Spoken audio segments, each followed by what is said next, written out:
할렐루야. 주님의 은혜와 평강이 성도님들 가정과 일터마다 함께 하시기를 간절히 축원합니다. 옆 사람과 인사 나누겠습니다. 마라나타. 마라나타. 네. 우리 주님 오심을 우리가 굳게 믿고 말씀 따라서 믿음 생활 살기를 축복합니다. 오늘 주신 말씀 의지해서 우리에게 일용할 양식을 주소서, 이런 제목으로 말씀을 증거합니다. 군대에서 사역하시는 목사님을 군목이라고 하죠.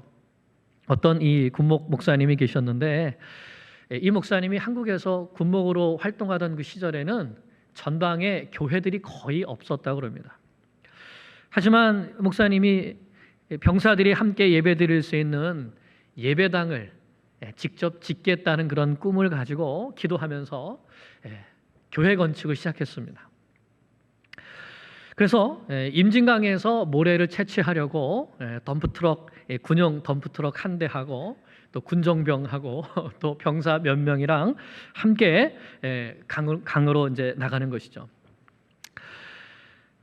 삽으로 덤프트럭 한 대에 모래를 가득 채우려면 몇 명의 병사와 함께 화이팅을 외치고 삽질을 하려고 이제 보니까 저쪽 옆에 사단 공병대에서 사용하는 포크레인이 한 대가 와 있는 겁니다. 그래서 무슨 일인가 쫓아가서 이제 왜 여기에 있냐고 물어봤더니 아직 작업 병력이 도착하지 않아서 기다리고 있는 중이라고. 그 목사님이 우리가 교회 건축하려고 지금 이 모래를 풀어 왔는데 우리를 좀 도와줄 수 있냐고. 그러니까 그 병사가 흔쾌히 해주겠다고 해서 삽으로 하면 하루 종일 걸릴 일을 포크레인 몇 삽 만에 트럭을 가득 채우고 그래서 기쁨으로 돌아왔다 그래요. 병사들을 위해서 교회를 지으려는 목사님의 마음을 하나님께서 기쁘시게 받으시고 도와주셨다는 것이죠. 기도는 전능하신 하나님의 팔을 움직이는 것과 같습니다. 기도하지 않으면 삽으로 일해야 되지만 기도하면 포크레인을 보내주시는 것이죠. 여러분은 삽이 좋습니까? 포크레인이 좋습니까? 우리는 지금 예수님께서 가르쳐 주신 기도를 배우고 있습니다. 우리가 기도할 수 있는 것은 하늘에 계신 하나님께서 우리의 아버지가 되시기 때문입니다. 기도는 아무나 할 수 없습니다. 하나님을 아버지라고 부르는 사람만이 할 수 있는 특권이 바로 기도이지요. 그러므로 어떤 성도가 진짜 하나님의 자녀인가 아닌가를 알아볼 수 있는 방법이 있습니다. 그것은 기도 생활을 열심히 하는가 아니면 전혀 기도하지 않는가, 이것을 보면 알 수 있죠. 열심히 기도하는 사람은 틀림없이 하나님의 자녀이고, 그렇지 않다면 다시 한번 내 자신에 대해서 생각해 봐야 되는 것이죠. 그런 사람은 하나님의 자녀가 아니든지 아니면 아버지의 집을 나간 탕자와 같은 사람일 수 있습니다. 아버지 집에 있다면 아버지의 보호하심과 아버지의 돌보심, 아버지의 공급하심, 이 모든 것들을 누릴 수 있지만, 또 아버지께 달라고 할 수 있지만, 아버지의 집을 떠난 탕자와 같다면 자기 힘으로, 그것도 돼지 우리에서 쥐엄 열매를 뜯어 먹어야 되는 그런 안타까운 신세에 있을 것이죠. 여러분은 어떠십니까? 기도는 하나님의 자녀의 특권입니다. 예수님은 이렇게 놀라운 특권을 가진 우리들에게 먼저 하나님 아버지의 영광을 위하여 기도하라고 가르쳐 주셨습니다. 아버지의 이름이 거룩히 여김을 받으시도록, 아버지의 나라가 이 땅 가운데 임하시도록, 아버지의 뜻이 하늘에서 이루어진 것과 같이 이 땅에서도 이루어지도록 기도하라고 하셨습니다. 우리는 정말 이렇게 기도해야 됩니다.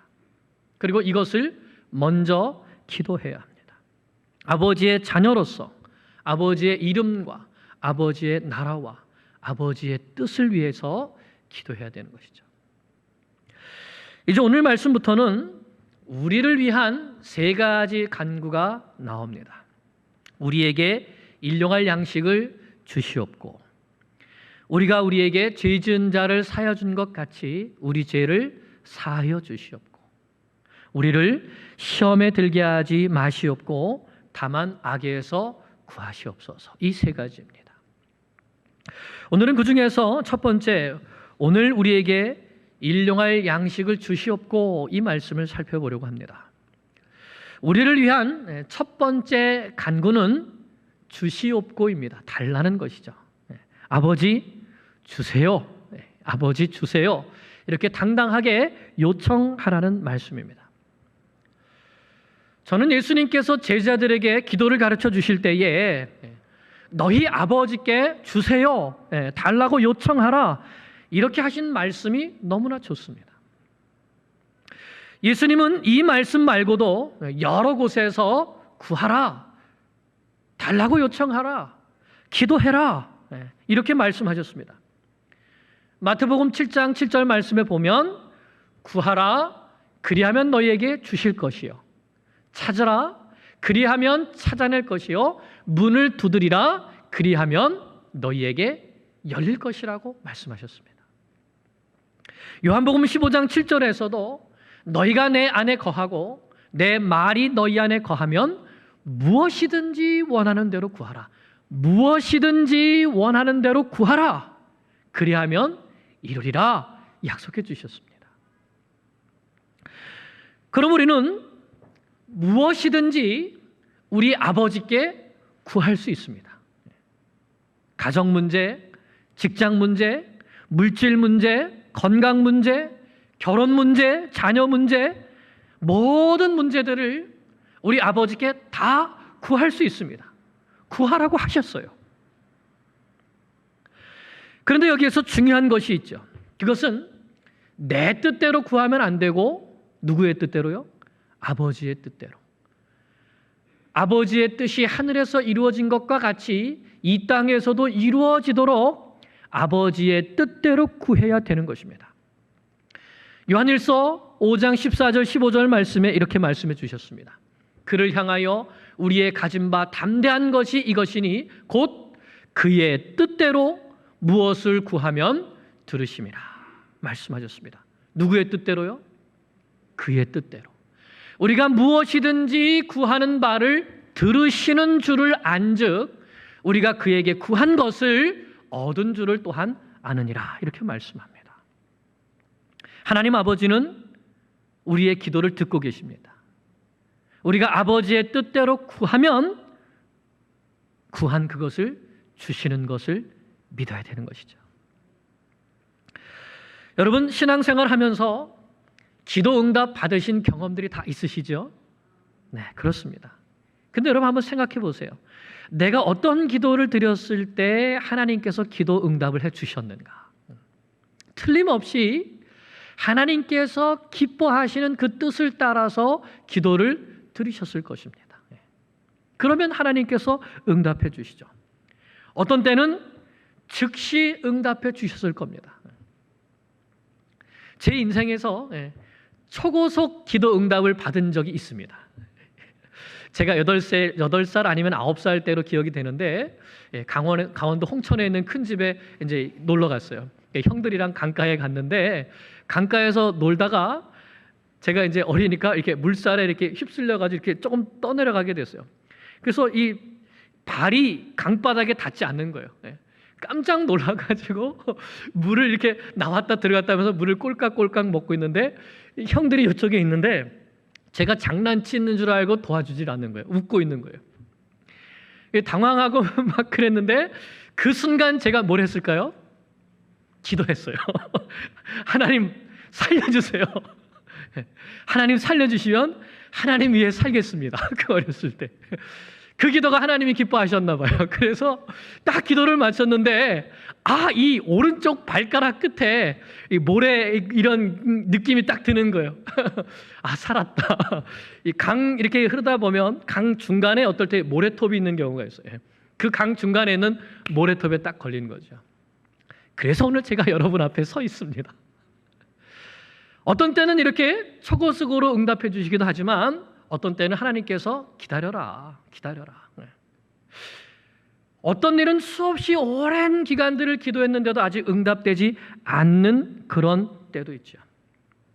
내 생각보다, 내 예상보다 늦게 응답될 때도 있었습니다. 그런데 돌이켜보면 그때 응답해 주신 것이 가장 좋은 때였구나 하는 것을 깨닫게 되죠. 하나님은 우리가 구하는 것을 외면하지 않으십니다. 아버지의 뜻대로 구하면 아버지의 때에 응답해 주시는 것이죠. 아직도 기도하는 것이 응답되지 못했다면 하나님께서 아직도 기다리라고 하시는 것이고, 또 한편으로는 내가 정말 아버지를 온전히 믿고 신뢰하고 있는가, 하나님 아버지를 향한 우리의 믿음이 더 자라갈 수 있도록 기다리고 계시는 것이죠. 온전히 하나님만 바라보고 하나님만 의지하도록 내 생각과 내 계획과 내 뜻을 다 내려놓도록 기다리고 계시는 것입니다. 그리고 응답해 주십니다. 사랑하는 여러분, 예수님께서 구하라고 하셨습니다. 주시옵소서, 주시옵소서. 이렇게 기도하라고 하셨습니다. 우리가 구하면 우리에게 응답해 주시는 아버지가 계신다는 이 사실을 굳게 믿고 기쁘고 감사함으로 기도할 수 있는 성도님들이 되시기를 축복합니다. 하지만 우리가 욕심을 가지고 구하면 들어주시지 않는다고 말씀하셨습니다. 야고보서 4장 2절 3절을 보면 너희가 얻지 못함은 구하지 아니하기 때문이요, 구하여도 받지 못하는 것은 정욕으로 쓰려고 잘못 구하기 때문이라고 말씀하셨습니다. 오늘 예수님께서도 아버지께 주시옵소서, 주세요 이렇게 기도하는데 무엇을 기도하라고 하셨습니까? 일용할 양식을 주세요 이렇게 기도하라고 하셨습니다. 아버지, 일용할 양식을 주세요. 오늘 말씀에서 이 일용할 이렇게 번역된 헬라어가 에피우시온이라는 이런 단어인데요, 이 단어는 신약 성경에서 딱 2번만 나오는 아주 드문 희귀한 그런 단어예요. 그런데 이 두 단어가 어디에만 쓰였냐면 오늘 여기하고 또 누가복음 11장에 있는 주기도문, 이 주기도문에만 딱 2번 쓰인 단어입니다. 그래서 학자들이 이 단어 해석하기를 참 어려워하는데 대개 이렇게 해석합니다. 일용할 이것을 오늘 하루를 살아가기 위한, 또는 오늘 하루의 생명을 유지하기 위한, 이런 뜻으로 번역을 합니다. 그러니까 여기에서 중요한 것은 오늘 하루를 살아가기 위한 양식, 오늘 하루의 생명을 유지하기 위한 양식을 아버지께 구하라는 것이죠. 다른 말로 하면 단용할 양식이라, 일용할 양식이 아니라 단용할 양식이나 또는 연용할 양식을 구하는 것이 아니라 일용할 양식을 구하라고 하셨다는 것이죠. 왜 그러셨을까요? 우리 주님께서 왜 우리에게 이렇게 기도하라고 가르쳐 주셨을까요? 욕심 때문이 아닐까요? 우리 인간은 얼마나 욕심이 많은 존재인지 모릅니다. 그래서 우리 한국말에는 이런 말도 있잖아요. 태어날 때부터 욕심보 하나를 더 달고 태어났다고. 갓난아이도 무언가 손에 쥐어지면 그거 움켜쥐고 놓으려고 하지 않습니다. 그러나 이 인간의 욕심은 밑 빠진 독과 같아서 채워도 채워지지가 않습니다. 그래서 하나님께서는 하나님의 백성들에게 욕심을 부리고 움켜쥐려고 살지 말고 날마다 하나님을 의지하고 날마다 하나님께 감사하며 하루하루 살아갈 것을 가르치셨습니다. 어떻게 가르치셨는가? 광야의 만나를 통해서 가르치셨죠. 출애굽한 후에 이스라엘 백성들이 광야에서 40년을 살았는데 이 40년 동안 무엇을 먹고 살았습니까? 만나를 먹고 살았습니다. 그런데 이 40년 동안 만나가 내리는데 만나가 1년에 한 번 내렸습니까? 한 달에 한 번 내렸습니까? 매일 내렸습니다. 하루에 한 번씩 매일 내렸어요. 아침 이슬이 사라지기 전에. 왜 이렇게 하셨을까요? 하나님이 1년치 양식은 주실 수 없을까요? 한 달치 양식은 주실 수 없을까요? 왜 날마다 나가서 일용할 양식을 거두게 하셨을까요? 신명기 8장 2절에서 4절 말씀이 그것을 이렇게 우리에게 가르쳐 주십니다. 내 하나님 여호와께서 이 40년 동안에 내게 광야의 길을 걷게 하신 것을 기억하라. 이는 너를 낮추시며 너를 시험하사 내 마음이 어떠한지 그 명령을 지키는지 지키지 않는지 알려 하심이라. 너를 낮추시며 너를 줄이게 하시며 또 너도 알지 못하며 내 조상도 알지 못하던 만나를 내게 먹이신 것은 사람이 떡으로만 사는 것이 아니요 여호와의 입에서 나오는 모든 말씀으로 사는 줄을 내가 알게 하려 하심이니라. 이 40년 동안에 내 의복이 헤어지지 아니하였고 내 발이 부르트지 아니하였느니라. 하루하루 일용할 양식을 하나님께서 공급해 주심을 믿고 날마다 하나님이 주시는 양식을 먹음으로 사람이 떡으로 사는 것이 아니라 하나님의 말씀을 따라 사는 것임을 알려주시기 위함이라는 것이죠. 너 달령할 양식이 있다고 교만하지 말아라. 너 은행에 연용할 양식이 있다고 교만하지 말아라. 너 그걸로 사는 것 아니다. 내가 함께 해야지 된다. 내가 먹여줘야 된다. 내가 보살펴줘야 된다. 내 말에 순종해야지 된다. 이것을 가르쳐 주시기 위해서 40년 동안 만나를 먹이셨다는 것입니다. 그런데 어떤 사람들은 탐욕이 있어가지고 혹시 내일은 만나가 안 내릴까 봐 이틀치를 거두고 3일치를 거두다가 항아리 안에 꾹꾹 눌러서 담아뒀습니다. 그래서 어떻게 됐습니까? 그 이튿날 보니까 그 항아리에 곰팡이가 피고 썩어서 냄새가 났죠. 여러분, 이것이 무슨 뜻이죠? 하나님께서 매일 일용할 양식을 주시는 것은 하나님이 능력이 없으셔서가 아니라 하나님의 백성들이 날마다 욕심 부리지 말고 날마다 하나님의 은혜에 감사하며 날마다 하나님을 의지하고 날마다 하나님의 말씀에 순종하면서 살아가라고 이렇게 행하신 것이란 말씀입니다. 욕심은 불신앙입니다. 욕심이 잉태하면 죄를 낳는다고 했고 그 죄가 장성하면 사망을 낳는다고 했습니다. 욕심이 사람을 사망으로 이끌어 가는 것이죠. 결국 우리가 이 땅에서 물질 욕심을 부리다가 하나님의 사랑에서 떨어져서 물질과 함께 멸망할 수밖에 없게 되는 것입니다. 그러므로 일용할 양식을 위해서 기도하라는 이 말씀은 바로 내가 하나님을 믿는 사람인가 아니면 이 세상 물질을 믿는 사람인가 이것을 돌아보라는 말씀입니다. 잠언 30장 8절 9절 말씀에 이렇게 말씀합니다. 곧 헛된 것과 거짓말을 내게서 멀리하옵시며 나를 가난하게도 마옵시고 부하게도 마옵시고 오직 필요한 양식으로 나를 먹여 주시옵소서. 혹 내가 배불러서 하나님을 모른다 여호와가 누구냐 할까 하오며 혹 내가 가난하여 도둑질하고 내 하나님의 이름을 욕되게 할까 두려워함이니이다.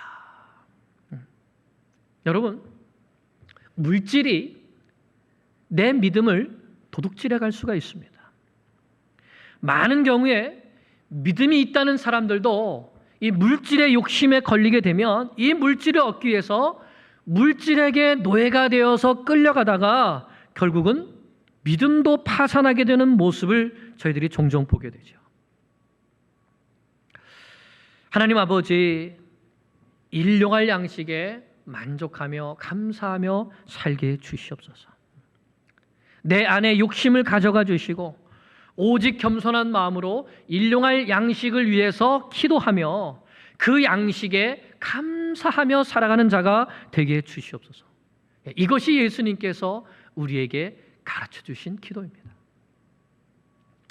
그리고 일용할 양식을 위해서 기도하라는 또 이 말씀은 또 한편으로는 일용할 양식을 얻기 위해서 열심히 일하는 기쁨을 가져라는 말씀도 되지 않겠습니까? 우리가 이번에 팬데믹을 통해서 하루하루 일할 수 있다는 것이 얼마나 감사한 일인지, 그것이 얼마나 큰 하나님의 은혜인지에 대하여서 새롭게 배웠습니다. 그동안 우리는 내가 내 힘으로 일해서 내가 벌었다고 생각하며 살았습니다. 그러나 이 팬데믹 때문에 우리는 그렇지 않다는 것을 철저하게 배웠죠. 하나님이 도와주시지 않으면, 하나님이 힘 주시지 않으면, 하나님께서 건강 주시지 않으면, 하나님께서 이 사회를 보호하여 주시지 않으면 우리는 일용할 양식을 얻을 수가 없습니다. 그래서 신명기 8장 18절은 이렇게 말씀하죠. 내 하나님 여호와를 기억하라. 그가 네게 잼을 얻을 능력을 주셨습니다. 마지막으로 예수님은 나에게 일용할 양식을 주시옵고가 아니라 우리에게 일용할 양식을 주옵시고, 우리에게 일용할 양식을 주옵시고 이렇게 기도하라고 하셨습니다. 예수님의 제자들은 나의 양식만을 구하는 자들이 되어서는 안 된다는 것이죠. 우리의 양식을 구하는 자가 되어야 합니다. 나를 위해서만 일용할 양식을 한없이 쌓아두지 말고 일용할 양식이 없는 우리의 이웃에게도 손을 펴야 한다는 말씀입니다. 예수님은 자기를 위해서 물질을 많이 쌓아놓는 사람을 어리석은 사람이라고 가르쳐 주셨습니다. 누가복음 12장에 보면 한 사람이 예수님께 와서, 아마 형이 유산을 다 독차지하려고 했던 것 같아요. 내 형에게 명령해서 나와 유산을 좀 나누게 해달라고 예수님 말해주세요. 그때 예수님께서 가르쳐 주신 것이 이 어리석은 부자의 비유였습니다. 한 부자가 있었습니다. 그 해에 농사를 지어서 엄청나게 많은 소출을 지었습니다. 그래서 지금 현재 있는 창고로 부족하니까 이 창고를 헐고 그 자리에다가 훨씬 더 큰 창고를 지어서 그 곳간 안에 한 해 동안 농사에서 거둔 모든 것들을 다 쌓아두었어요. 그리고 어떻게 했죠? 내 영혼아, 내 영혼아, 이 여러 해 쓸 물건을 많이 쌓아두었으니 이제부터 쉬고 평안히 먹고 마시고 즐거워하자. 아마 이렇게 쌓아두고 그걸 보면서 배를 탁 두드리면서 야, 이제부터는 좀 쉬고 평안히 먹고 마시고 즐거워하자 이렇게 말했던 것 같아요. 그런데 하나님께서 이렇게 말씀하십니다. 누가복음 12장 20절에 보니까 어리석은 자여, 오늘 밤에 내 영혼을 도로 찾으리니 그러면 내 준비한 것이, 내가 쌓아둔 것이 누구의 것이 되겠느냐. 그렇습니다. 모든 인생은 하나님께서 오늘 밤에 부르시면 내가 얼마나 많이 쌓아뒀는가에 상관없이 다 빈손으로 하나님 앞에 설 수밖에 없습니다. 예수님은 이렇게 자기를 위하여 물질을 쌓아둔 사람을 하나님께 대하여 부요하지 못한 자라고 말씀하셨습니다. 21절에 보니까 자기를 위하여 재물을 쌓아두고 하나님께 대하여 부요하지 못한 자가 이와 같으니라. 하나님께 대하여 부요하지 못하다. 자기에게 부요하다는 것은 자기를 위해서 많이 쌓아뒀다는 것이죠. 그럼 하나님께 대하여 부요하다는 것은 누구에게 많이 쌓아드린 거예요? 하나님께 많이 쌓아드린 거예요. 여러분, 하나님은 천지 만물의 창조주이십니다. 하나님이 사실은 모든 물질의 주인이세요. 모든 만물의 주인이세요. 하나님은 물질이 부족하신 분이 아니십니다. 그런데도 예수님은 우리가 하나님께 대하여 부요한 자가 되어야 한다고 말씀하시는 거예요. 우리가 어떻게 하나님께 대해서 부요한 자가 될 수 있습니까? 아니, 모든 것이 하나님의 것인데 우리가 어떻게 하나님께 쌓아드릴 수가 있는 것이죠? 잠언 19장 17절에 이렇게 말씀합니다. 가난한 자를 불쌍히 여기는 것은 여호와께 꾸어드리는 것이니 그의 선행을 그에게 갚아 주시리라. 여기 말씀이 나와요. 우리가 무슨 수로 하나님께 물질을 꾸어드리고 돈을 꾸어드릴 수 있겠습니까? 그런데 모든 것에 부요하신 그 하나님께 우리가 꾸어드릴 수 있는 딱 한 가지 방법이 있어요. 그것은 무엇이냐? 하나님께서 돌보기를 원하시는 가난한 사람들, 고아, 과부, 나그네 이런 사람들을 불쌍히 여기고 그들을 도와주는 것이 곧 하나님께 꾸어드리는 것이라고 말씀하는 것이죠. 그러면 하나님께서 갚아주신다고 약속해 주셨습니다. 여러분, 하나님께 꾸어드리면 하나님께서 갚아주신다고 하셨는데 갚아주시면 몇 배를 갚아주실까요? 최소한 30배예요. 30배, 60배, 100배로 갚아주십니다. 잠언 11장 24절, 25절에 이렇게 말씀합니다. 흩어 구제하여도 더욱 부하게 되는 일이 있나니 과도히 아껴도 가난하게 될 뿐이다. 아껴야지 한다고 부하게 되는 것이 아니라요. 흩어서 구제할 때에 부하게 된다는 것이죠. 계속 말씀에 이렇게 말씀합니다. 구제를 좋아하는 자는 풍족하여질 것이요 남을 윤택하게 하는 자는 자기도 윤택하여지리라. 이것이 하나님의 법칙입니다. 너를 위해서 많이 쌓아두지 말고 가난한 자들, 어려운 자들, 내 이웃들을 위해서 그들에게 베풀어라. 그것이 하나님께 꾸어드리는 것이다. 너 과도하게 아끼려고 하지 말아라. 너 아끼면 더 가난하게 될 뿐이다. 내 손을 들어서 이웃들에게 나눠주어라. 어려운 사람들에게 베풀어 주어라. 그러면 너는 내가 책임져 줄게. 내가 너를 돌보아 줄게.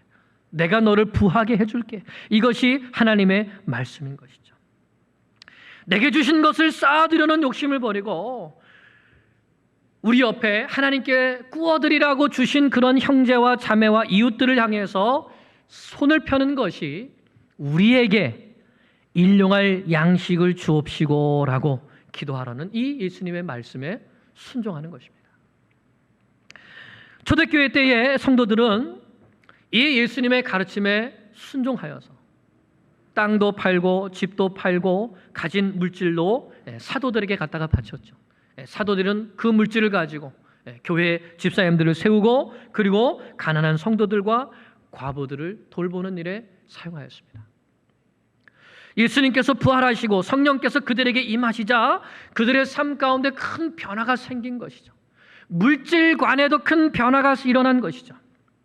더 이상 나의 일용할 양식만을 챙기는 사람들이 아니라 이웃의 일용할 양식도 걱정하며 하나님께서 내게 주신 것으로 하나님께 꾸어드리는 사람들이 되었던 것입니다. 그렇게 함으로 그들은 하나님을 섬기는 사람들, 하나님께 부요한 사람들이 되었습니다. 그럴 때 하나님께서 날마다 구원받는 자들을 더하게 하여 주시는 놀라운 은혜를 베풀어 주셨던 것이죠. 말씀을 맺습니다. 사랑하는 여러분, 기도는 하나님의 자녀만이 누릴 수 있는 놀라운 특권입니다. 날마다 하나님 아버지 앞에 겸손히 엎드려서 기도하는 성도님들이 되시기를 바랍니다. 여러분, 이제는 새벽을 깨우십시오. 새벽을 깨우세요. 언제까지 잠만 주무시겠습니까? 하루를 주님께 맡겨드려야죠. 아버지, 오늘도 우리에게 일용할 양식을 주시옵소서. 새벽에 만나가 내렸던 것과 같이 새벽에 나의 아버지 앞에 무릎 꿇고 아버지, 오늘도 우리에게 일용할 양식을 주세요. 기도해야 합니다. 그리고 일용할 양식을 위해서 부지런히 일할 수 있도록 도와달라고 기도해야 하죠. 하나님, 저에게도 재물 얻을 능력을 주세요. 뿐만 아니라 이제는 내 손을 펴서 나도 좀 하나님께 꾸어드릴 수 있게 도와주세요. 하나님, 제가 연약해서 언제까지 저만 위해서 살겠습니까? 하나님, 저도 좀 손을 펴서 하나님께 꾸어드릴 수 있도록 도와주세요. 기도해야죠. 나도 어렵지만 나보다 더 어려운 형제와 자매와 이웃을 위해서 손을 펴보시기 바랍니다. 작은 것 하나라도 나눠주고 섬겨주는 이 실천을 할 때에 하나님은 보시고 들으시고 약속을 지켜주시는 하나님이심을 믿습니다. 오늘 이 말씀처럼 오늘 우리에게 일용할 양식을 주시옵소서. 이 예수님의 기도를 실천함으로 하나님께서 주시는 은혜와 복을 누리는 주의 성도들 되시기를 간절히 축원합니다. 기도드리겠습니다.